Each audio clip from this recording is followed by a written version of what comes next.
pervert! I'm not a pervert. I like seeing naked girls. I'm your fucking sister! Yeah, and you've got fucking big tits, and I'm gonna tell everybody I saw 'em.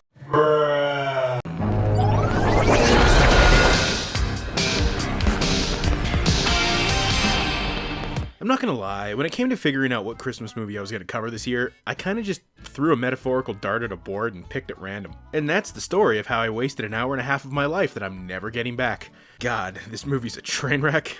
I mean, with a title like Elves, I kind of assumed maybe it was gonna be like, a low budget ripoff of Gremlins, because, that would make sense. But no, this shit, it isn't even about what you'd think it'd be about. So that kicks off with a few teenage girls heading out into the woods to do some weird pagan crap because they hate Christmas.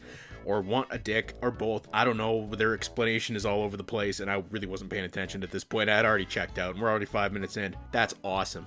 We now convene the Sisters of Anti-Christmas. Sisters? What is this, a script? We bemoan Christmas as a petty, over-commercialized media event. You guys, I thought you were going to help me figure out how to get Dave. Oh, come on, his is bent anyway. We are, Amy, but why just figure out Dave? We should figure out everything.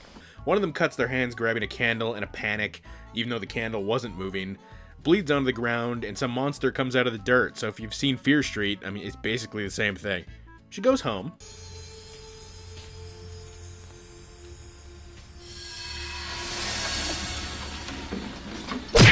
Grandpa, I was just... First was for being here without my permission. The second was for the lie you were about to tell. Grandpa slaps the shit out of her for going into the woods and endangering herself. You'll understand why later, and I guarantee that it's not for any reason that you think it probably is. And if getting the pimp hand from an old German man wasn't enough, turns out her mom is an evil bitch too, and is like, You broke the rules, you're gonna have to be punished. He's already slapped me twice. Well, that isn't gonna stay with you. But this will. Your savings account is history.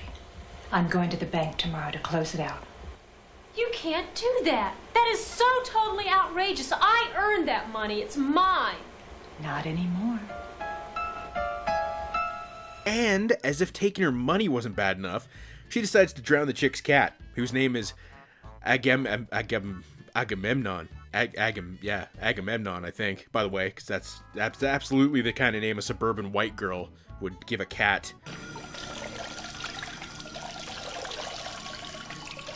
That's what good wet pussy sound like, though.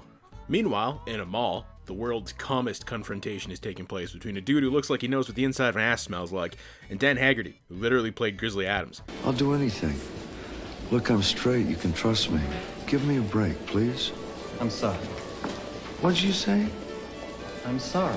You know, you really are sorry, Hugh. You take that sentiment outside, mister. It's Christmas time. He needs a job, basically. And my assumption for why these guys are so quiet is probably because they were just filming in a mall at random. They didn't have permission. There was people around them, and they were probably embarrassed. I want a Nintendo! What the hell was that kid doing? It's like he fell asleep before the take was filmed and they just forgot to edit it out. Well, turns out Grizzly Adams picked the best time to try and get a job as Santa, because the other Santa just so happens to get stabbed in the dick a bunch of times while trying to do coke in a dressing room. Yeah, I mean, the holidays are stressful.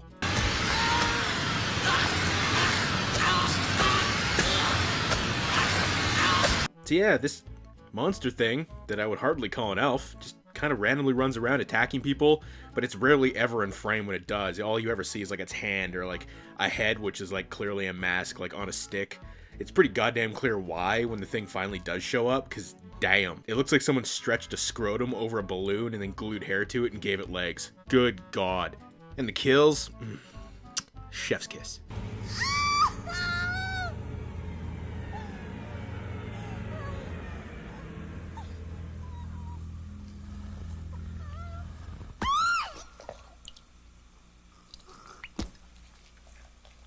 So, are you ready to hear why the grandfather didn't want to endanger the main character?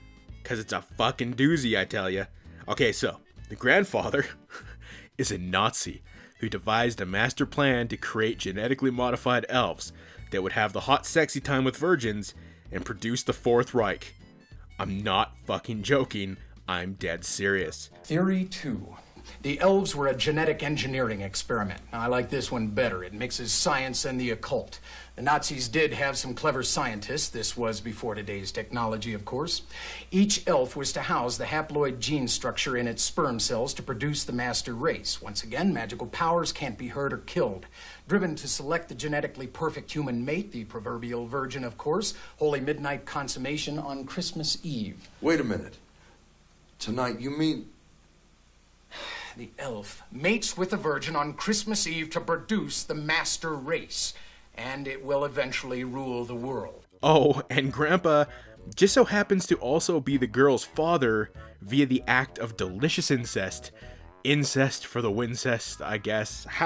Like, 3 people wrote this. 3 people! So to summarize, a movie that I thought was going to be about little gremlin monsters actually turned out to be a piece of shit about incest, Nazis, the Fourth Reich, barely any actual elves, and just so happened to star Grizzly Adams. And somehow, with all those Pornhub tags in it, it was still, somehow, one of the most boring things I've ever sat through. The pacing sucks, the writing sucks, all the characters suck, the monster effects when they're actually kind of on screen for the, 2 seconds, they suck. Grizzly Adams was probably walking around thinking to himself, why in God's name am I in this fucking movie? I was Grizzly Adams. Just don't watch it. Go skip it, go watch Gremlins. You know what, I'll even settle for like Ghoulies. Any of those other Gremlin ripoffs, just don't watch this.